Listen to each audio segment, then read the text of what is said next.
हरिंद्रानंद जी के आदमी हैं, 1000 रुपया मांग रहा है, क्या करें? तो पूछेगा कि दीजिए उस आदमी को मोबाइल, यानी देखिए ये हमसे पूछेगा। नाम पर काम हुआ है लेकिन 20 रुपए का, 20 रुपए में कोई दिक्कत नहीं है, मांग रहा है लीजिए दे। लेकिन 20 रुपया से जहां 20,000 मांगेगा या 20,000 मांगेगा, तब आपका मन खटकेगा कहीं सही में उनका आदमी है कि नहीं है जो 2000 मांग रहा है। भैया जो साहबे से जरा पूछ लेते हैं, हम कह देंगे हाँ मेरा आदमी है, दे दीजिए, आप दे दीजिएगा, रहेगा तो आप दे दीजिए। लेकिन हमसे बिना पूछे आप 2000 नहीं दीजिएगा, लेकिन हमसे बिना पूछे उसको चाय भी पिला दिए, अब 20 रुपया भी उसको दे दिए, क्योंकि 2 रुपये कितना 20 रुपये आता है जाता है, दे दो। अब झूठ बोले चाहे साठ बोले, हरिनाथ जी का नाम ले रहा है ना, ठीक देखे। ठीक उसी तरह से नमः शिवाय करिएगा तो 20 टके का काम हो जाए।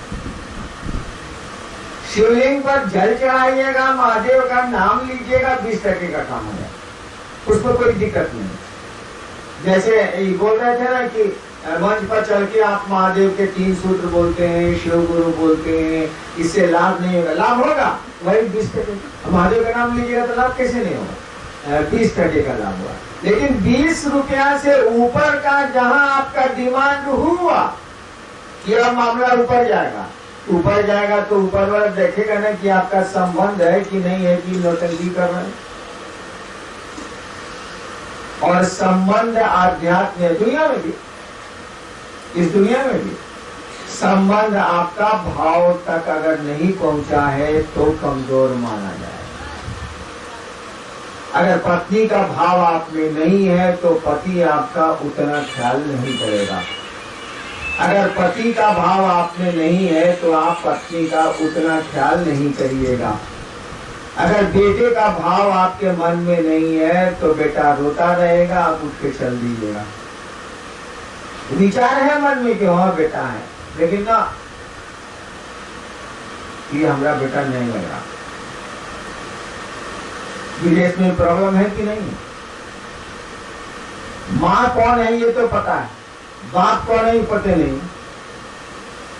बहुत जगह ये समस्या भी देशों में हो रही है कि लड़के की माँ तो ठीक है, लेकिन इसका पिता कौन है माँ ही को नहीं मालूम। समस्या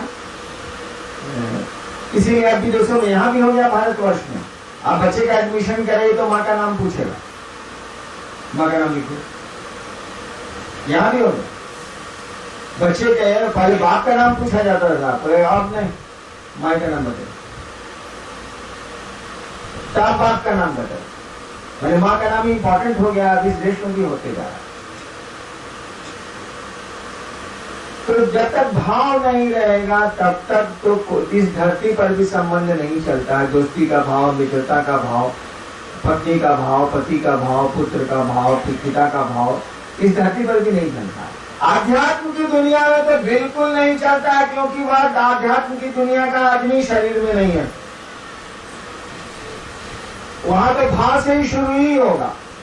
तो पार्थिव शिवलिंग का पूजन करिए या ज्योतिर्लिंग का पूजन करिए या ये काले पत्थरों के शिवलिंग का पूजन करिए, 20 रुपए का लाभ आपको मिल जाए, उसमें दिक्कत नहीं। या महादेव महादेव करिए, ऐसे नमः शिवाय करिए, भाव नहीं भी है तो 20 रुपया तक कोई दिक्कत नहीं, उतना मिल जाएगा। लेकिन 20 रुपया से ऊपर की आपको जरूरत है तो मामला ऊपर जाएगा। अब ऊपर तक आपकी पहुंच है कि नहीं है, ये तो हमको आपको ही निर्णय लेना होगा। अगर नहीं है तो नहीं मिलेगा। अगर हरिनाम के आप आदमी सचमुच में नहीं है तो गुरु भाई आपको 2000 रुपया नहीं देगा, 20 रुपया तक नहीं ठोकेगा, लेकिन 2000 रुपया नहीं देगा। वो हम ही से संपर्क करेगा तब देगा, नहीं तो नहीं देगा। तो महादेव से आपके संपर्क होंगे तो मिल जाएगा, नहीं होंगे तो नहीं मिलेगा। 20 टका की जरूरत है, मिल जाएगा। उसमें कोई नहीं पूछने जा रहा है कि आपको 20 टका मिले कि नहीं मिले। भाई अरविंद कुमार, नर्सरीगंज, रोहतास। मैं गुरु कार्य करने के लिए प्रयत्नशील रहता हूँ। मेरी चाहत रहती है कि लोग शिक्षित परिवार का सदस्य बने। मेरे जिले में सदस्य की संख्या कम है, मेरा प्रयास विफल हो रहा है। वरन गुरु भ्राता साहब आपकी दया एवं आशीर्वाद हो जाए कि मेरे क्षेत्र में शिव गुरु कार्य का लहर चारों दिशाओं में फैल जाए, यही दया हो। ठीक है, करिए। किसी को बेटा बनाइए ना, वो बाप का ख्याल करे। किसी को बाप बनाइए ना, वो बेटे का ख्याल करे। किसी को अपना बनाइए ना, आपका ख्याल करे। शिव को अपना गुरु बनाइए ना, वो ख्याल करे। और जब ख्याल करेगा तो गुरु क्यों नहीं बना। इसीलिए लोगों को शिव गुरु से जोड़िए। सदस्यता तो ऐसे ही बोल दिया, और सदस्य नहीं भी रहेगा तब भी वो चिंतित हो। मैं तो आपके शिवसिद्ध परिवार का सदस्य नहीं हूँ, इसीलिए नहीं हूँ कि साला अध्यक्षवा कुछ बोलेगा तो साला हम मेंबर नहीं है तो सुनना पड़ेगा, ऐसे उसी को कूट कूट के मारेंगे साले। इसीलिए आपका हम मेंबर नहीं है, शिवसिद्ध परिवार के हम मेंबर नहीं। लेकिन शिवसिद्ध परिवार में महादेव का काम होता है, इसीलिए हर साल मैं अपने पासबुक से 40,000 50,000 रुपये का चेक काटता हूँ और आपके शिवसिद्ध परिवार को देता हूँ। मैं मेंबर नहीं हूँ, लेकिन मुझको चिंता तो है कि महादेव का काम होना चाहिए, तो अपने तनख्वाह से जो मुझको पेंशन मिलता है मैं 40,000 50,000 हर साल आपके शिवसिद्ध परिवार को दे देता हूँ। मेंबर नहीं हूँ। तो जब आप महादेव को अपना समझने लगेंगे ना, तो उसके काम को भी अपना समझने लगेंगे, और जब उसके काम को अपना समझेंगे तो काम में तो दाम लगता है अर्थ के लिए, तो आप देंगे ही नहीं, करेंगे ही करेंगे। इसके लिए बहुत समझाने की जरूरत नहीं है, बहुत कोशिश की जरूरत नहीं है। कोशिश की जरूरत है कि मन महादेव को अपना समझे, उस गुरु को अपना गुरु समझे, इसकी कोशिश हमको आपको करनी है।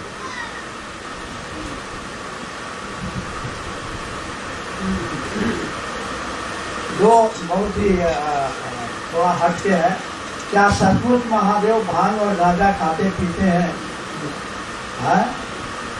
यदि इस्तेमाल किया भी तो क्यों? लोगों को समझाने में परेशानी है। और दूसरी जिज्ञासा है, क्या शक्ति और शिव कभी आपस में झगड़ा किया कि नहीं, ताकि किसी को समझाने में उलझन न पड़े? शिव और शक्ति आपस में झगड़ा किए कि नहीं किए, वो पूछेगा हमसे करना। हम ही बता सकते हैं कि हम अपने मेहरारू से झगड़ा किए कि नहीं किए।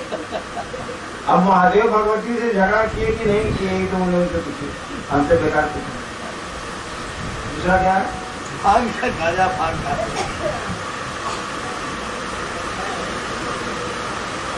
अपने खस्सी खाने का मन तो भगवती को बोली, अपने भांग दारू पीने का मन तो मैया काली को चढ़ा रहे हैं, मैया काली को देंगे, शराब नहीं पिए रहो। तो अपने भांग खाने का मन तो महादेव का मुहर मारते हैं। वो नशा क्यों करेगा? पहले तो शरीर में नहीं है, जो शरीर में नहीं है कुछ भी खा नहीं सकता, न सो सकता है, न पहन सकता है। शरीर में ही नहीं है तो खाएगा क्या? और तो फिर भांग खाने का कहाँ सवाल है? कुछ भी नहीं खा सकता, रसगुल्ला भी नहीं खा सकता है, तो शरीर में नहीं तो खाएगा कैसे? तो भांग कहाँ से खाए? दूसरी बात, एक दो बार हम भी कोशिश किया है महादेव को नशा खिलाने। कैसे? मैं तो बाकी नशा खाता नहीं। एक बार मेरा महादेव मुझसे मिलने आया। मेरा महादेव कुछ अलग थलग है थोड़ा तो। मेरा महादेव मुझसे मिलने आया, हम कहा कि सरकार पान खाएगा, तो बोले खिलाओ। हमने पान दिया। हम कहा कि सरकार ज्यादा लिए नहीं, उतना तो लोग बोलते नहीं है। बोले मीठा है तो दो, मीठा है तो दो, यानी ज्यादा उन्होंने नहीं लिया। और बहुत सी शिष्यों को मालूम है कि मेरी पत्नी मीठा मसाला बनारस से मंगा के डिब्बा में घर में रखती थी कि महादेव आएंगे तो ये मांगेंगे कि हमको देना पड़ेगा, हम तो मीठा खाते नहीं, तो रखती थी मीठा मसाला बनारस से मंगा के डिब्बा में। जो लोग पटना में हमारे साथ थे उन लोगों को मालूम है, दीदी रखती थी मीठा मसाला मंगा के, इसीलिए कि महादेव अगर आ गए, साहब तो बोलबे करेंगे, अपने पान खाते हैं उनको बोलबे करेंगे पान खाने के लिए, तो पान तो ले लेंगे, लेकिन जहका देंगे तो कहेंगे कि मीठा है तो दो, मीठा दो नहीं, मीठा है तो दो। तो मीठा में तो हमें चीनी मिलेगा, पान का मीठा कहाँ से मिलेगा? तो रखती थी इसकी। एक गुरु भाई ने महादेव को शराब की बोतल चढ़ाई। उन्होंने कहा इसे हटा लो, इससे ज्यादा नहीं बोले वो, भाई इसे हटा दो। यानी नशे जैसी चीज कुछ भी वहां नहीं चलती है। पहले रसगुल्ला भी नहीं चल सकता है, जो शरीर में नहीं है वो खाएगा कैसे भाई? खा ही नहीं सकता। हम भी इस बात को नहीं समझते थे। पहले मेरी आदत क्या थी कि तनख्वाह मिलती थी तो मैं कहे हुए था कि 20 रुपया का रसगुल्ला तनख्वाह मिलने के बाद बुढ़ऊ आपको हम खिलाएं। तो तनख्वाह मिली और पैसा लेके चले। पहले पासबुक में पैसा नहीं जाता था, हाथ में मिल जाता था। अब तो नियम हो गया, चपरासी को भी नहीं मिलता है, उसके पासबुक मिल जाता है। तनख्वाह मिली, चले। रास्ते में बंगाली होटल था, एक अरुणा होटल अभी भी है मधेपुरा में। वहाँ गाड़ी रोके, होटल वाले को भी मालूम था, मेरे ड्राइवर को भी मालूम था, या ड्राइवर नहीं है तो जैसे हम गाड़ी रोके अरुणा होटल का बंगलिया, हमको चिंता था मजिस्ट्रेट से टाउन के तो चिनेगा कैसे नहीं। वो मटकुरी में 50 रसगुल्ला, मटकुरी में मिट्टी का बर्तन में पहले आता था, अब ना प्लास्टिक आ गया। मिट्टी के बर्तन में 50 रसगुल्ला अच्छा बनाते थे। मधेपुरा साथ मिठाई अच्छी बनती, देवघर में भी अच्छी बनती। मिट्टी के बर्तन में डाल के उसको बांध के कागज से ऊपर मेरी गाड़ी में रख जाता। अब उसको मैं 20 रुपया देता था। बना हुआ था कि साहब को 20 रुपये में 50 रसगुल्ला देना। तू जानता था कि 20 रुपया देंगे, 50 रुपया लेंगे, 50 रसगुल्ला लेंगे, 20 रुपया देंगे। 2-3 महीना तक चलता रहा, 4 महीना चला, 5 महीना चला। याद रहेगा तो क्या नहीं चलेगा? 20 रुपये में क्या रखा है? तनख्वाह थी 550 रुपये जो मजिस्ट्रेट को उस समय डिप्टी कलेक्टर था। एक बार मैं भूल गया, कारण अब याद नहीं है क्यों भूल गया, या कहीं बाहर चला गया होगा, तनख्वाह मिली होगी, भूल गया। 20-25 दिन के बाद मैंने 20-22 तारीख को हमको याद पड़ा कि जा इस महीना में तो महादेव को 20 रुपए का रसगुल्ला खिले भी नहीं किए। नीलम से हम पूछा कि नीलम इस महीना में तो महादेव को हम लोग रसगुल्ला नहीं खिलाए। नीलम बोली कि हाँ अब तो पैसों नहीं है, अब तो अगले महीना में, ये महीना तो नागा हो गया। हाँ नीलम भी बतियाए रहे यही बात। नीलम बोली कि हाँ अब तो पैसा भी नहीं है, 20 रुपया कहाँ से लाएंगे हम लोग?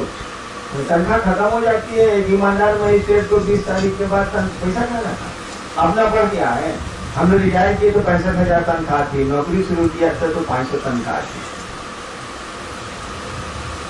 जैसे हम लोग बतिया रहे हैं, नीलम बोली कि हाँ अब तो अगले ही महीने में तनख्वाह मिलेगा तो इनको खिलाएंगे, इस महीना में तो भुला गए, आप भी भुला गए, हम भी भुला। तो उस समय चावल पिसता था पूजा घर। कोई आके बोला, अन्नू कोई बोला होगा कि पापा देखिए चावल पर कुछ लिखा होगा, इधर घूम रहा होगा, देखिए चावल पर लिखा होगा। पापा देखिए चावल पर कुछ लिखा हुआ। हाँ माँ नीलम दोनों गए, लिखा हुआ छिया, जो लिखा हुआ था तो बोल रहे हैं हम छिया, मुझको शरीर है जो मैं खाऊंगा बेटा। नहीं समझ लिखा हुआ था। हम नीलम गप कर रहे हैं ड्राइंग रूम में, ये लगा हो गया, 20 रुपया भुला गए हम लोग, महादेव को रसगुल्ला चढ़ाते थे, नहीं हम लोग बतिया रहे हैं। हुआ क्या, अगले महीने में उपाय लगेगा। तब तक कोई घर से आया, भीतर से बछड़े सब होगा, बोला कि पापा कुछ लिखा होगा। तो हम नीलम उठ के गए, टॉर्च मंगाया। चावल पर जब कुछ लिख दिया जाएगा तो बिना रोशनी इधर से मारे ऊपर से पता नहीं चलता है ना, गड्ढा हो जाता। टॉर्च वही टॉर्च रखा रहता था रैक पर, टॉर्च जलाए, हमने लिखा हुआ था छिया। मैंने कितनी गंदी बात बोल रहे हो तुम लोग, छिया मुझको शरीर है जो खाऊंगा बेटा। अरे शरीर होगा तब ना कुछ कोई खाएगा, शरीर नहीं तो कैसे खाएगा?